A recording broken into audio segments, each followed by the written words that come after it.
Hello, good afternoon. I know some folks are still joining, so I will hold off for a bit.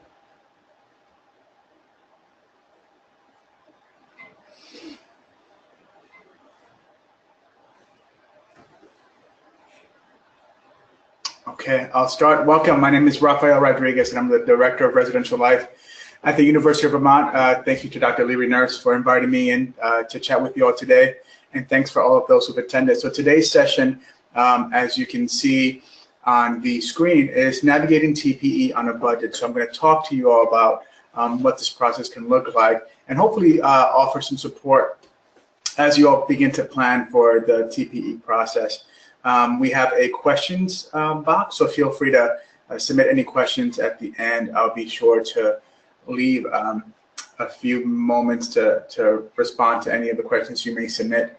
I will also try to be mindful that not most folks are New Yorker like me, so I'll try to slow down my speech pattern a bit. So today, again, the session is titled Navigating TPE on a Budget.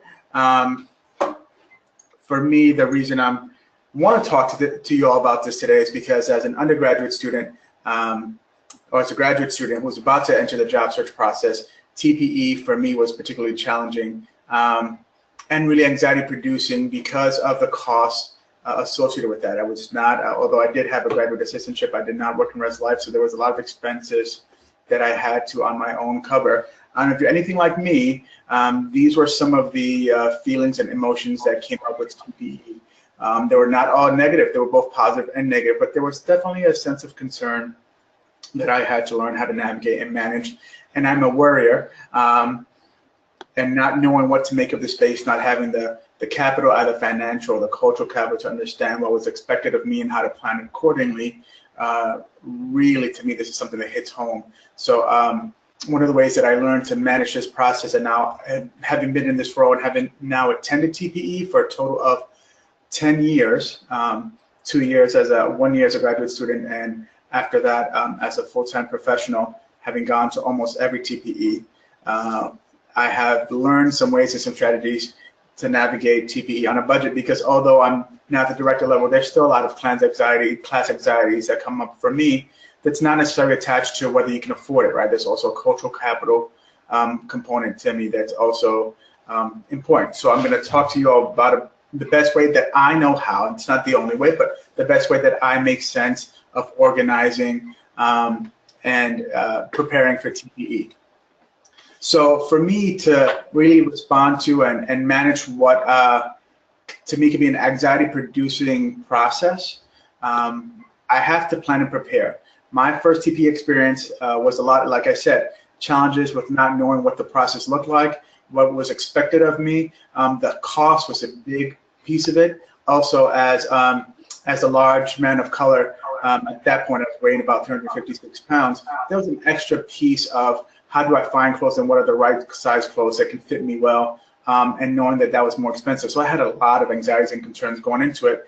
But for me, it was all about planning and preparing. And the way I did that, and I'm going to offer you this strategy to you today, is by breaking it down into 3 pieces. The first one being budgeting, the first one is navigating, and the third is savings. So developing a budget, navigating what the place is going to be like with as much as information as possible, and after that, adjusting the budget, and then developing a savings plan. So that for me was the way I got through it. So we'll start with budgeting and talk a bit of what that looks like. So not knowing for me really resulted in developing a budget that was unrealistic, but really represented all my anxieties, and that was a good starting place. So the way I broke it down is by anticipating some of the costs prior to TPE.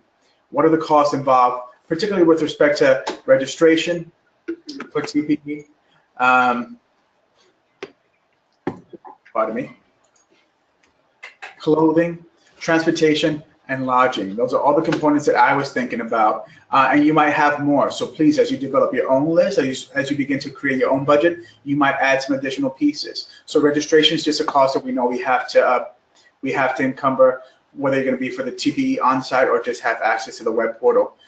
Clothing, for me, that was a process that involved, before I even got to put a figure to it of what it might be. And just to be mindful, I'm talking about developing a budget that's not realistic. That budget, that initial draft of a budget, is really representative of representing of our anxiety. I'm going to talk to you later about how to come back and adjust that.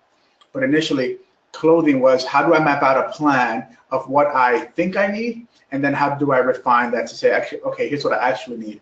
Are there outfits that I can get more use out of? Are there outfits or sets that I can get the maximum use? Because for me, that was important. I wasn't balling, and I wasn't trying to have a brand new outfit with a nice looking tie every single event that I went to. I just couldn't do that, but I can maximize my pairings and know that that has added complexity for folks depending on how you identify across the gender spectrum continuum, right? I do identify as a cisgendered male and conform to a specific way of dressing, and I know that for some folks can bring in additional expense or challenge or even anxiety, and size being another one of those factors. So I know that I'm speaking through a specific lens, but that everyone will have to adjust this in a way that makes sense for them and who they are.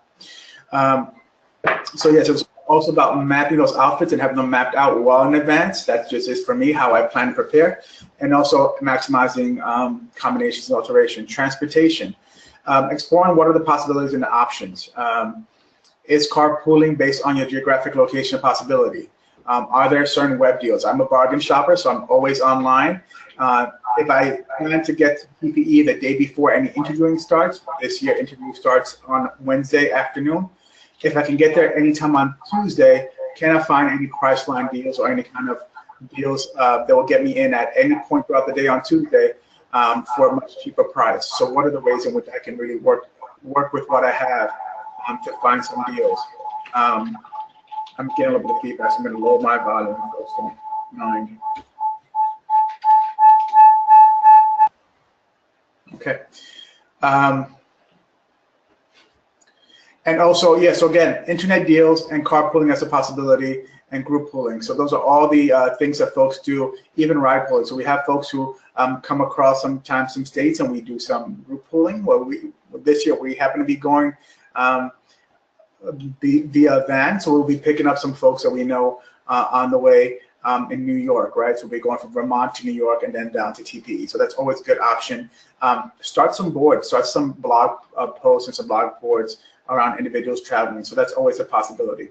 Lodging, and so all of these are values to you. So some folks may not want to compromise on transportation. They don't want to carpool. For some folks, because of who they are, what their needs are, at any point will say, nope, I need to get there at this exact time and have a full day to decompress because that's my deal.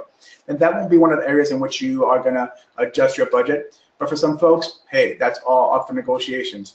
Lodging, for me, this one's again about negotiating. What are you willing to do? What are you not willing to do? Location is thinking about where it's gonna be the location. Transportation is about thinking about where's the location of your hotel. There are pros and cons. We all know that the conference hotel is gonna be a little bit more pricey. Do you wanna go off? If so, how much, right? If you're gonna be away a significant distance, you have to think about commuting. So how long is that walk gonna be, and how much time before interviews can present a challenge? So if I'm 20 minutes away in a hotel, it's gonna be complicated for me to go back and forth. But I might be okay with that, and I might just have an already developed plan to stay only at the conference site. You will have to negotiate this. For some folks, they only want to be at the conference hotel because they need the flexibility to go back and forth. That's a non-negotiable. The next piece you want to think about is, well, how many folks are you comfortable having per room? Everyone has all their different non-negotiables for these various spaces. For me, I tend to tell folks all the time, and all the grad students I work with, they don't ever believe me going in, but they always do afterwards. Having learned this from personal experience and years of seeing this, I often talk about be very careful about the limit and the amount of folks who you are willing to share a room with. It's not because anyone has any malintent. It's not because anyone has any malicious deeds that they're trying to execute. The reality is you're in a space that's high stress. As people who we are going through processes, going through interviews, some of which are great and successful and some which are not. All your anxieties, all your frustrations, all your insecurities are going to show up. That's just part of being human.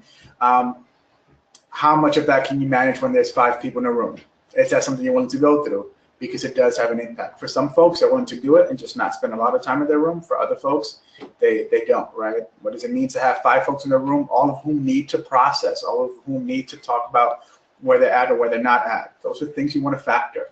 So again, that's part of the lodging piece that you want to think about.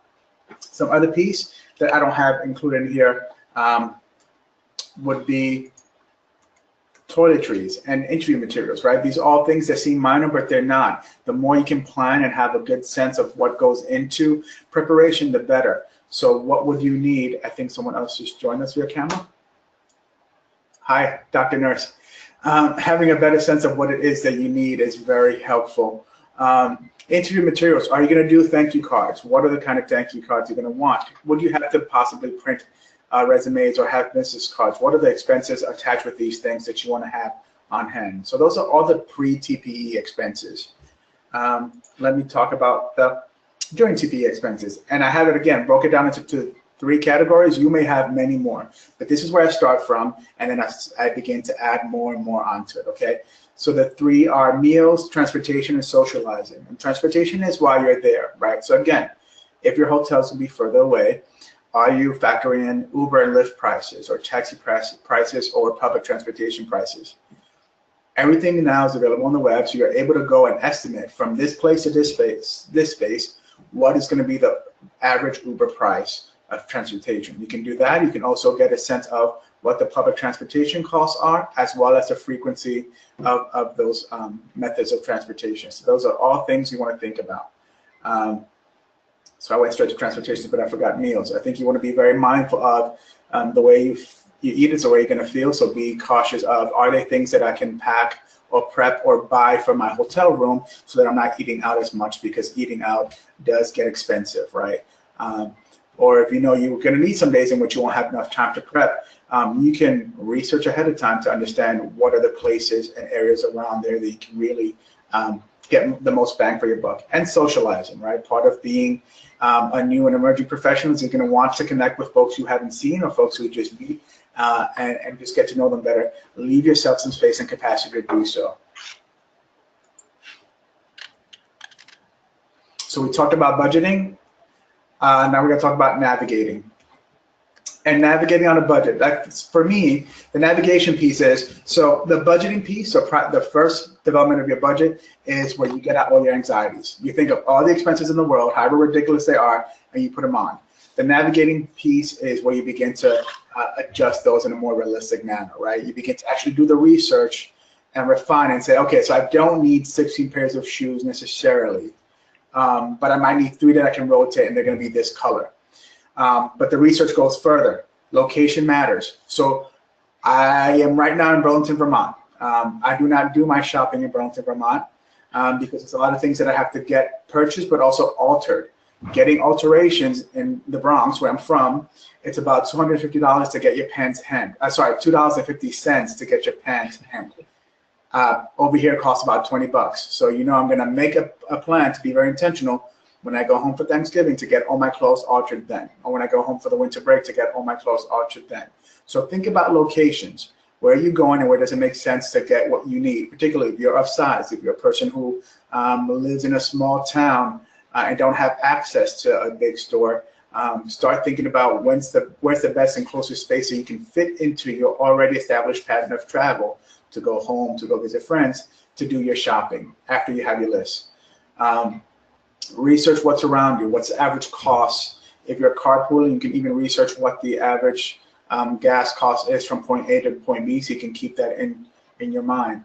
I said this earlier, if you're using public transportation or Uber or Lyft, you can research and see what the average cost of that transportation is.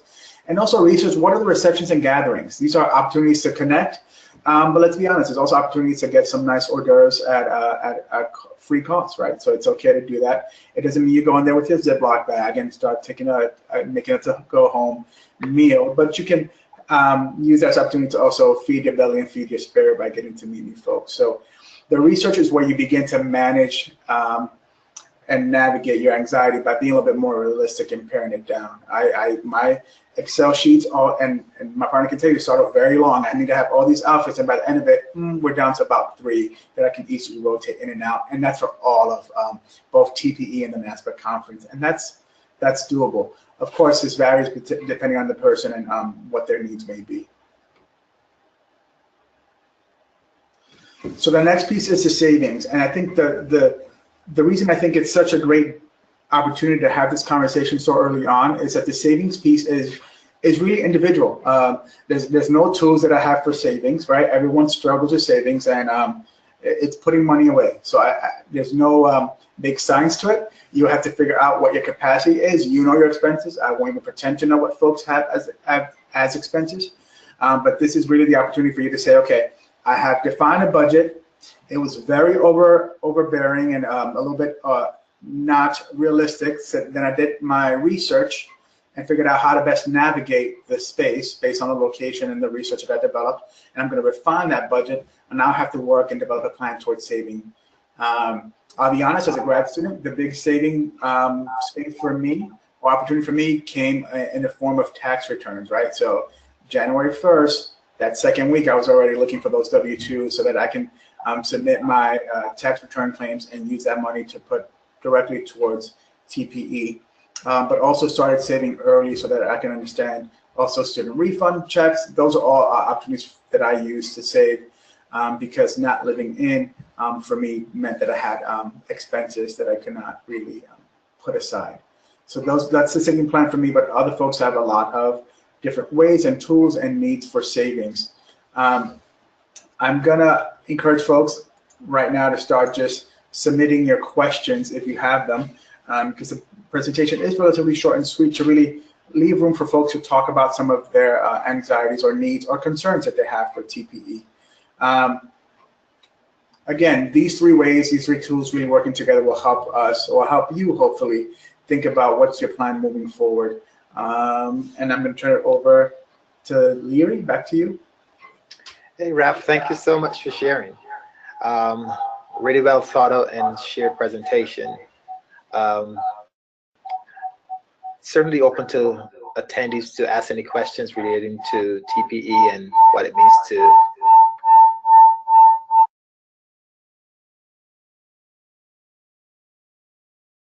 attend and still be able to fully show up at this conference.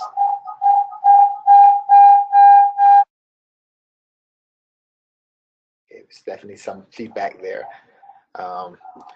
I guess, Ralph, I don't know if you can speak to this. Maybe some folks might be interested in it, but regarding institutional support for the from the financial lens,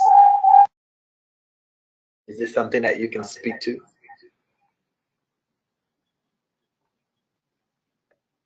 Sorry, institutional support in terms of staff or institutions helping support financially for TPE? That's nice if it's available. I know not all institutions make space for that. I think that varies from place to place. As a grad student, I did have a small stipend, and boy, did that help. I use that particularly more for covering traveling expenses, so that I can get there and back. But folks might want to use that for lodging, so it depends on what the need is. But I know some programs do offer, it's not going to be anything compared to what the cost that you incur, but some programs offer some support specifically for conference attendance, is what they label it as, not so much for search attendance, but for conference attendance. And some institutions just offer support with respect to getting a membership. So it really does range. I see that we do have a question though. Do I have permission to go onto that question? Absolutely. It says, how do you best say no to your friends when it comes to navigating hotel space or transportation? Don't make it about them, make it about you. So be very clear on what your needs are and what you're willing to do. So make that an opportunity to really reinforce boundaries without making it about boundaries. So if you say, for me, I really need to be in a space where I'm by myself, but here's what I'm willing to do. Here's what I'm willing to do, don't make it everything, right? That's a great way for you to sound like you're offering something, but even that something is boundaries. So no, I really do need to be in a space of only two people. I don't want to be projecting or struggling to make anyone's time there unbearable. So I'm gonna need to stay with X person or only two people, but I'm willing to meet with you for dinner on day 3 or day 2. Right? Have that be an opportunity for you to really refine what your boundaries are, making it only about you, not necessarily about them. Mm-hmm.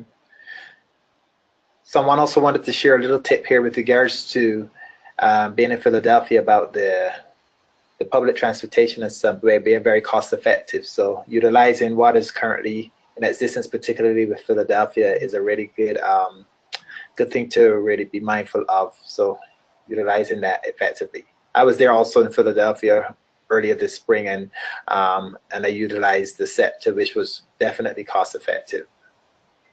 Thanks, Elliot.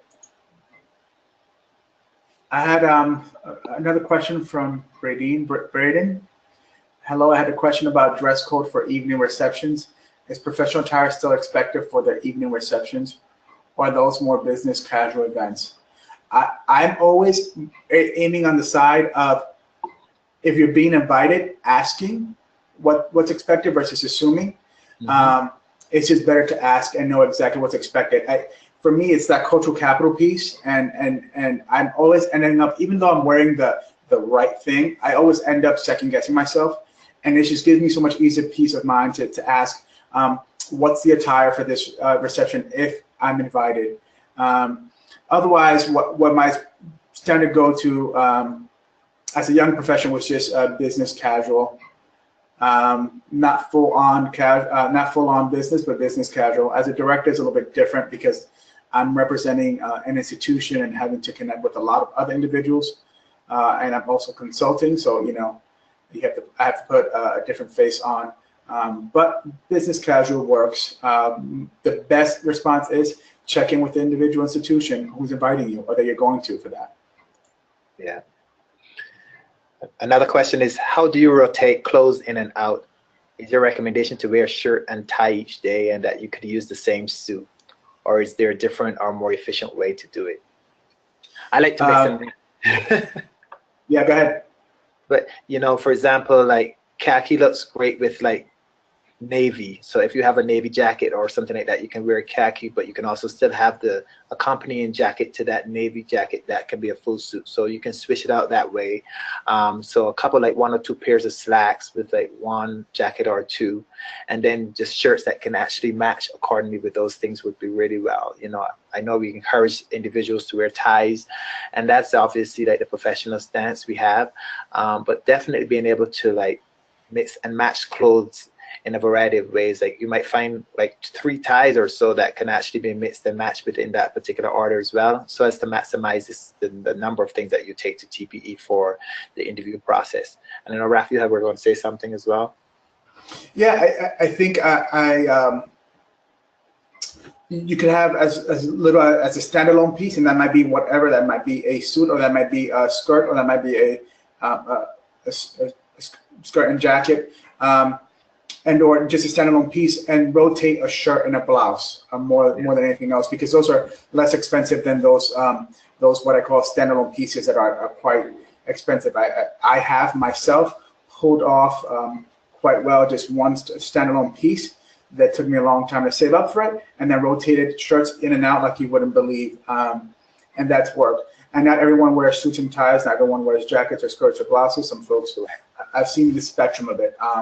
So I say one what I call standard piece, one standalone piece that you can alternate secondary pieces or secondary pieces like shirts, blouses, and accessories in and out to really make it look different, but not having to spend too much money on so many standalone pieces. Someone asked if I recommend thank you cards. I'm not the best person to ask. Actually, there is a standard expectation of thank you cards, and I think I always recommend folks to continue that standard expectations. Do I personally always read all the thank you cards that I get? No, because we get about 128 of them, right? But I think that's more of a professional courtesy that folks lean towards. For me, a thank you card will not ever make or break a candidate. For me, and here where I'm talking about specifically UVM residential life. So if you're interviewing with us, don't feel compelled to, but I can't answer that for everyone else. So I'd be mindful of what the professional standard is. But for me, I won't think less of a candidate if they didn't submit a thank you card. Nor have I ever looked at a candidate and say, you know what, the thank you card is what really made him an outstanding candidate. That's going to come with a face-to-face conversation. So that's just my personal rule, but you're interviewing with more people than UVM, so be mindful of that. Yeah, if I can also add to that too, it wouldn't hurt to even ask an institution or other colleagues with regards to that work at that particular institution how they would prefer to receive, communication, and it could be the form of by email, or that could also be a medium by which individuals have utilized like the thank you card process, and that helps out efficiently as well. The other question is, as we're planning for what to pack, other than the interview process during the day, will there be other opportunities to network and socialize? They are. Be mindful of who you are, because for some folks, you just want to go home afterwards and you're not going to see anyone until the next day, right? Some folks are able to do that, but there are other opportunities. And you want to, again, that's where you do the research of what are those perceptions that are coming up, or what are just those opportunities, and how do you want to be showing up in those spaces. Those spaces are not often as formal as interview, so feel free to dress down a bit. It might just be dinner where you go out and connect with folks because a certain school is going to be there, or they've asked you to come out and have dinner with some folks. So yes, interviews tend to happen in a very confined space around a convention center. So it's inevitable that everywhere you go to eat, as creative as you think you're being and as far as you think you're heading, you're going to run into folks from the same TPE. You think about it, a couple thousand people all for one focus, you're going to run into other folks. So there's socializing and networking that happens outside of TPE. But again, I would say TPE is 3 days long. So again, some standard pieces that you can alternate other things around. I really perfected that with my all-around life packing, that not overpacking and trying to minimize as much as possible by having some standalone pieces with some other accessories you can move around, even for the socializing, less formal space. You want to grab the next one, Leary? Sure. Is there rough enough estimates on the average amount of money spent at TPE? That's a good question. I'm trying to think it has a lot to also do with where the TPE is located. And so that factoring into the actual location is an indicator as to how much money you should spend. Definitely taking into consideration those things that Raphael has shared with you in terms of transportation, looking at those things prior to actually going to TPE can give you a good indication as to how much you would actually be spending at TPE. What is the average cost of like a meal per day? So say for example, if it's like $7 a day for the 3 days that you're going to be there for late lunch, so 3 sevens is 21. So budgeting like $21 for lunch, and then maybe a light something for dinner. So I don't know if there's this actual standard amount. Raf, is it pretty much within your own it's all those variables that we talked about. Yeah. And because my non-negotiable might be traveling, but my negotiable might be rooming, and I'm okay rooming with 7 people, right? That's all the different factors that you have to take in. So no, but I think what would be interesting is everyone's doing, since we have about 20 some odd folks on this webinar, if folks were to do this year and then email us back saying, here's what I spent, I think it'd be great to start to track. But no, we don't have a standard amount. I don't have a standard amount. That sounds good. I'll take this one. Do you have any recommendations on how to set yourself apart to interviewers at TPE? So I unlike many, I might disagree in that I don't think it's visual. I think the only way to set yourself apart at TPE is to be you at TPE. So really hone in who you are as a candidate versus trying to perfect who you think the institution wants you to be will set you apart so much, right? Because that will make your answers, your responses, your sense of needs and expectations just stand apart from everyone else. So focus on who you are and how you clearly and effectively communicate that in a way that's honest and authentic without trying to fit what you think the institution is trying to get you to fit. Absolutely.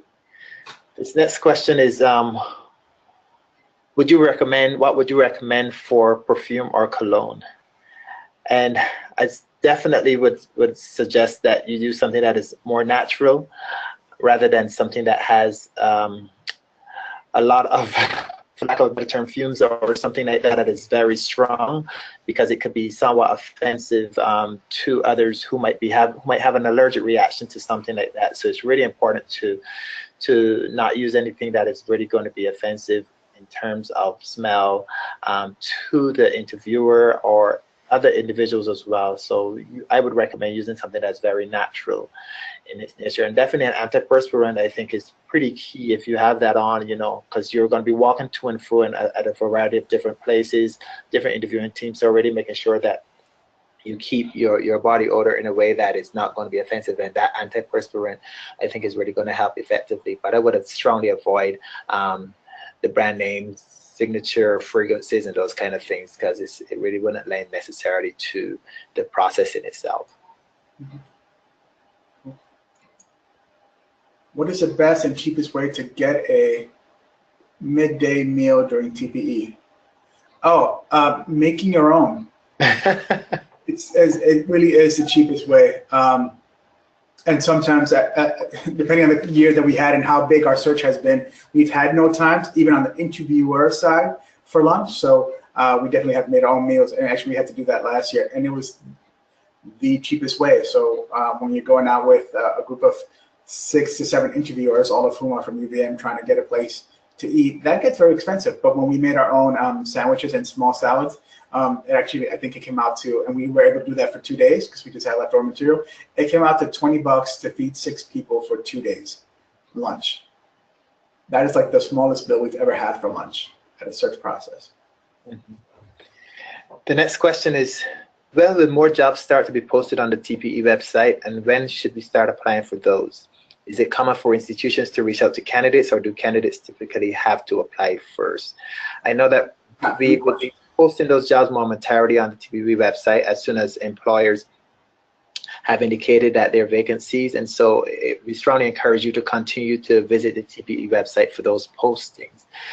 In some ways, institutions do reach out to candidates if they've been kind of like shoulder tapped to contact an individual or someone who thinks would be a really great candidate or individual or an asset to their particular team or institution, and so that could possibly happen. But it's also okay for the candidates to apply when they see an opportunity open up, and it's really something that you should be mindful of in terms of where you want your job search process to go. Is the area, geographical area that you want to be? Is the institution one that aligns with your values and those things that you really can identify with? And so those things are really strong things to take in consideration when you check out the TPE website for the postings, and then go from there. Elliot, Elliot chimed in with another great recommendation. He's helping us out today. He's sharing that the terminal market is next door to the convention center. So it has restaurants and groceries, which we've been at that one before you got here. Yeah, indeed. You know, every now and then someone still grabs like a little burger every now and then just to make it a little bit easier, grab and go. Leary, I think you can answer more to this because I know the answer, but I think it's more your alley. On site, are there spaces for candidates to decompress, leave personal things, and or spend downtime between interviews? We would definitely have candidate waiting rooms for individuals to just decompress after an interview, where they can just sit and be present within that particular space, so that they can be in preparation for whatever comes up next, be another interview or something like that. So definitely there's spaces allotted for candidates to do that. Check their emails, refresh themselves, speak with someone else from the candidate development team, or other individuals that are volunteering. So definitely spaces for that allowed.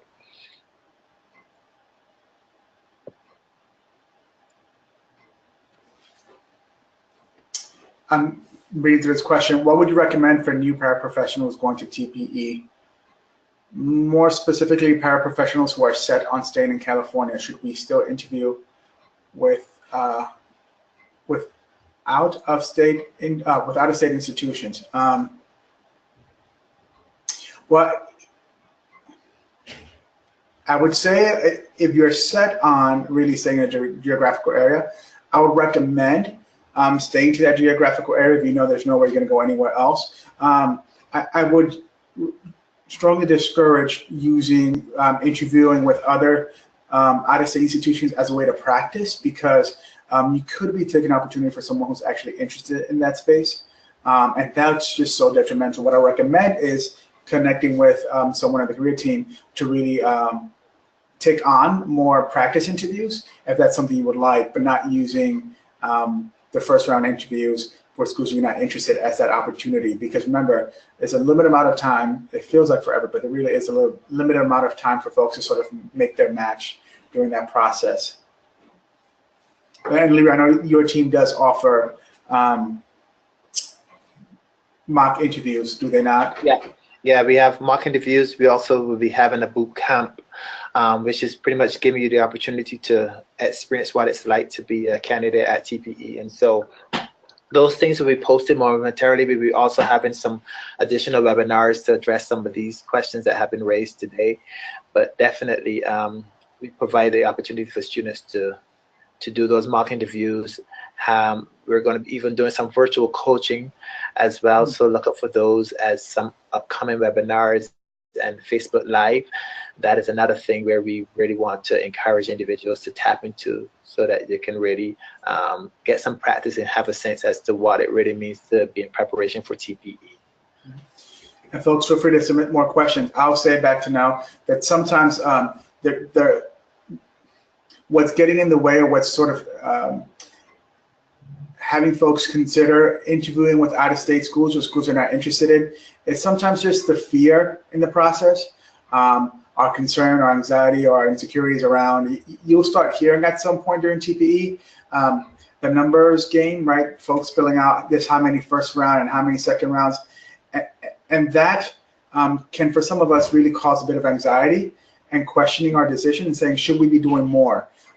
Remember, it's about quality, not quantity, right?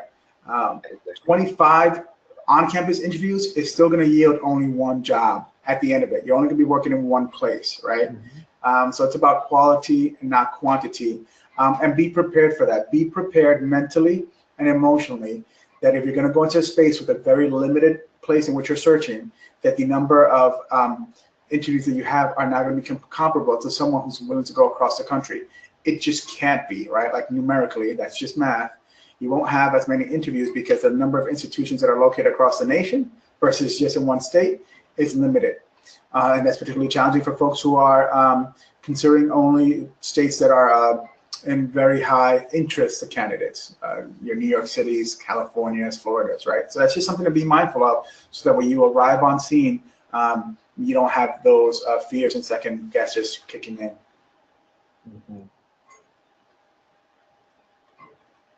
That's great. I think we've exhausted our questions, Leary. I think so. I don't know if there are any other questions that folks have that they would like to get some responses to, but we're here for just a few more minutes to respond to those questions.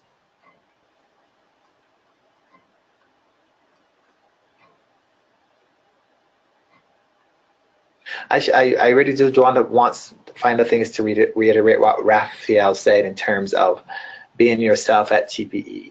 Nobody else can be like you. You just have to be you and show up authentic in this particular process. And amidst all of the anxiety and the overwhelming nature of the interview process, just being fully present within yourself. You know, one of the things that I engage in that has become somewhat of a very present kind of practice is just sitting and being in a kind of meditation process. And I guess a lot of it has to do with my institution, but at the same time, I found that really sometimes just being able to sit by yourself or even just walking is a kind of practice that really helps individuals just to become centered. And I think engaging in such a practice can really help to reduce some of those anxieties that TPE can actually present to you being on site. And so really just monitoring who you are, sitting with that, just reflecting on the positive nature of being in the space and just being you, I think is going to help immensely with having a successful TPE on-site experience. And so just continue to do and engage in some practice that you really can feel comfortable in. We have another question that says, what would you recommend for those who get overwhelmed with interviews? Specifically, as an example, those who have like anywhere from 10 to 12 in one day, for example. You do have some control over your schedule. So I would be mindful around where you put breaks and how often you put breaks. For me and the folks, particularly the graduate students who I mentor, this process of eliminating this sense of overwhelmness starts way before. So even before, because oftentimes when I'm mentoring someone, they come in with a whole list and a whole stack of schools they want to apply to, and I ask them to put that all aside, and we're going to do what Leary says. We're going to do a reflective practice to think about not just location, not just where the turn-up cities are, not just where the fun places are, or what you need. What's really at the core of what you want to get out of your professional experience and personal experience in your next location. And we do like about 2 sessions of reflecting and free writing on that. And based on that, you develop a profile, the type of space and institution you want to be at. So when you get hit up by those schools, and when you're hitting up schools, what you're saying is, if you're getting overwhelmed, I'm going to ask you, well, how does that connect with what you want to do and where you want to be? Are you going to take that interview because it's exciting, because you have yet another one, because it's another one you can add onto that list of now I have 12? Or is it really matching with what you want? And sometimes it's a clear no. And once you know what the answer is, don't take that one. Sometimes it's a I don't know, I need more information. And then you consider that, right? You always take the ones that are, yep, this absolutely clearly matches. And then you leave that leeway space for, I need to figure out whether or not this fits. I don't have enough information and interviews necessary. And that becomes, inevitably you have to do that. I always advise that trying to do that as early as possible. But you all know by the time you get to your second round interviews, you're going to have to do that because there's just not enough time in the day to get them all done. So eventually you're going to be forced to make those decisions. I encourage starting that decision process earlier on.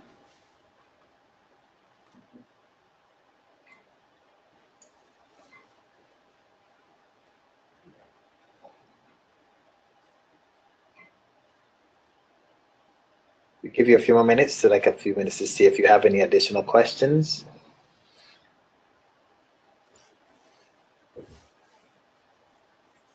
Maybe I'll give a recommendation with respect to mentors and who to connect with. This is a big one for folks, and you're going to find affinity with your peers, your colleagues, your cohort mates, other folks who are in the profession who are also going to TPE, to connect with them. You have plenty to connect with them about the job search process. But I would caution and ask that folks be a little bit more thoughtful about who mentors and supports them. Someone who's going through the same challenging process of being completely managing their own anxiety, frustrations, disappointments is not someone who's best able to support you. And I hear every single year, like, no, not my cohort, they're the greatest cohort ever. And I say, yes, but when you're all going through the same process at once, they don't have the capacity to be, nor is it fair to expect that from them. So think of folks to support you in this process who are not your cohort mates and are probably not folks who are who just went through the job search process before. You want to try to connect with folks who are fully grounded and have at least a year or two away from the process to be able to reflect not just their personal perspective, but also a more holistic approach and give some more sound advice that's not just rooted in their own reality. I'm big on not giving my advice or saying, here's what I want you to do, but saying, okay, what do you want? How is what you're doing consistent with what you said you want? Versus, hey, I have clear advice of where you should interview, where you should not interview. I never even approach that conversation. But getting folks who are a little bit more removed is sometimes a lot more helpful. Mm-hmm. I have another question. NASPA annual conference is right after TPE. What do you recommend, because TPE would be tiresome? I think this aligns also with Raphael's presentation today in terms of like financing, navigating TPE on a budget. And certainly if it's within your capacity to still attend NASPA and you're financially able to do that, you know, I would encourage you to attend, because there are a lot of great sessions that are there that you can actually attend. It's a great opportunity to further network if you're able to attend a NASPA conference. I know that you will be tired after TPE, but it's also to give yourself a little break after that time, because now you'll be operating under a different mode. You want to be interviewing directly, because even in the capacity after NASPA, folks might still be connecting with other folks to see who could possibly be a potential candidate. So if it's within your financial capacity to attend NASPA right afterwards, I strongly encourage you to. You don't even have to stay for the entire time that NASPA would be there. You can spend like one more day or so, even if it's just to hear the keynote speaker or something like that, or 1 or 2 sessions that really speak to you, because all of that information will be available on the NASPA website, so you can see, okay, maybe this is the day that I want to stay for. And so really, really looking at your finances even more intentionally to determine whether or not this is something that you're able to do right afterwards. But if you are, I strongly encourage you to do that, and because the tariff would be a totally different tariff system that you would be adapting right there. I don't know if Raf has anything else to share. It is a whole different flow, Leary. And then this year the schedule was adjusted, because before you would interview on that Sunday too for half a day. This year it looks like that's not what's going to happen on Sunday, so you'll have a little bit more of a recovery time potentially. Yeah, we've shortened the days this time around, so it's a little different. The next question. Do you all foresee more institutions from Northern California attending TPE? I've only seen one thus far. It's still pretty early right now, and so I'm sure that individual institutions would most likely be posting jobs based on their needs. So I wish I could share more with regards to when that will be, but I can assure you that probably other institutions from Northern California might be posting as well as attending TPE, but we'll get that information within the next couple of months.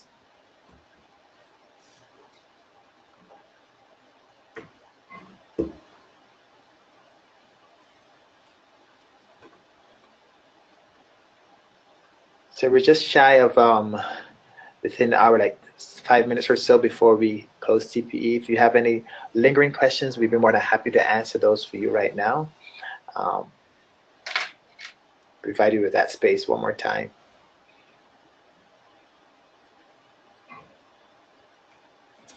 There was a question earlier about do candidates ever reach out to institutions, or institutions only reach out to candidates? And there's a piece to that sometimes we read in a bit too much on.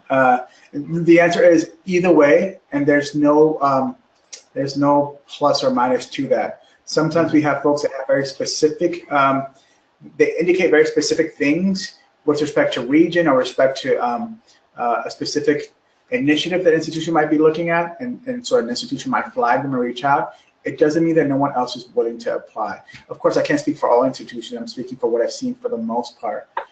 So don't also get too discouraged if no one's reached out to you. I would say this is your job search process. You're in the process of trying to be employed, so make sure that you're doing the outreach and don't read too much as to someone's not reaching out to you.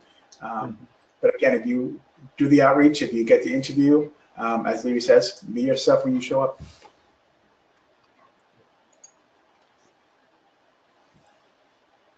Right. We have one last question.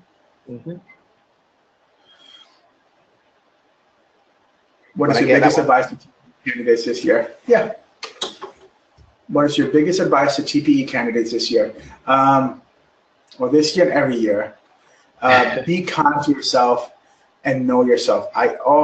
We talked about this. I talked about it initially, literally reiterated it, but please spend some time really reflecting, introspecting, journaling, and figuring out who are you. You spent 2 years in this master's program, right, that has pushed you to every single extreme you might think of. Some of you might have previous work experience and expectations. Really spend some time thinking about who you are and where you want to go and where you want to be, right? But solidify first who you are. And once you have that, don't be afraid to show that. If you ever have to question if who you are is not going to be received or expected or accepted, then you're going to have to reconcile whether or not you want to be at a place like that every single day, right? So be open and honest about who you are and show up in that way. If you can, that's not always a possibility, and I have to, I completely understand that. And the second piece is be kind to yourself. We are so, be kind to yourself and to others. We are so self-critical, actually sometimes more than we are critical of others. We are so self-critical and self-doubting. This is a process that I've seen over and over again.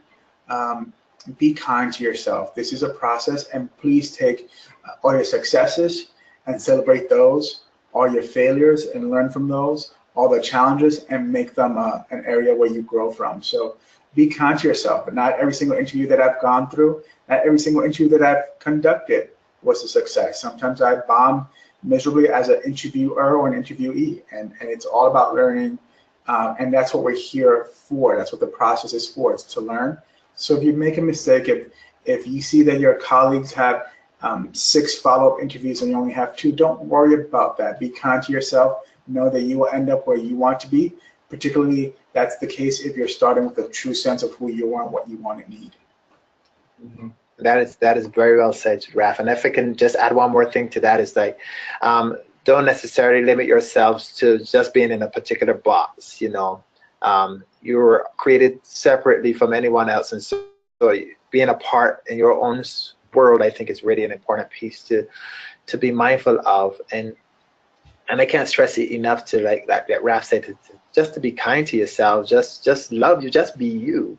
You know, nobody else can be you, and just being the you that you are and showing up authentically, I think that can lend to some really great successes. So just don't be influenced, even though there might be a lot of external influences that could dictate how you show up at TPE. Just really being you and centering yourself in whatever capacity that would help you to regulate whatever it is that you're going through is really going to help you to be successful at TPE. And it might not be a case where you get an interview right there and then, you know, and being okay with that, because your opportunity is there and your process is your process and no one else's process. So really just taking that into consideration and just being you and being okay with that.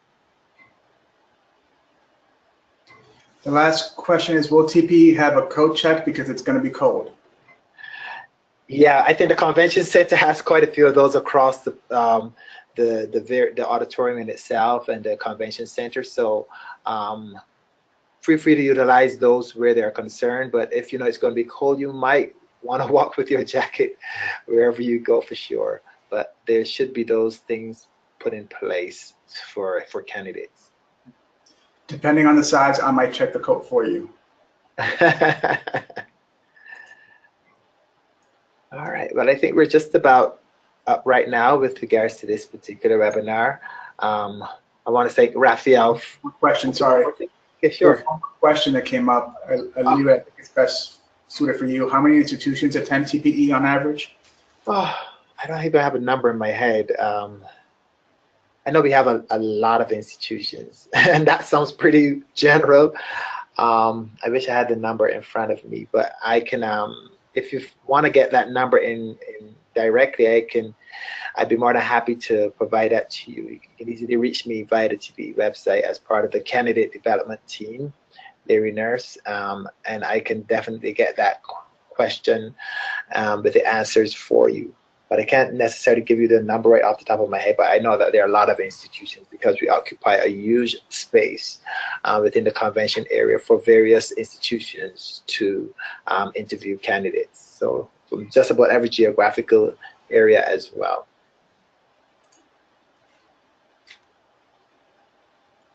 Okay. All right. Well, again, thank you all for participating. We have an answer. Sorry, Larry. Erica Hill sent us the answer. We have 300 employers. 300? Okay. So you got that there, 300. Thank you, Erica. All right. So any last words, Raphael? No, sorry, you can close now.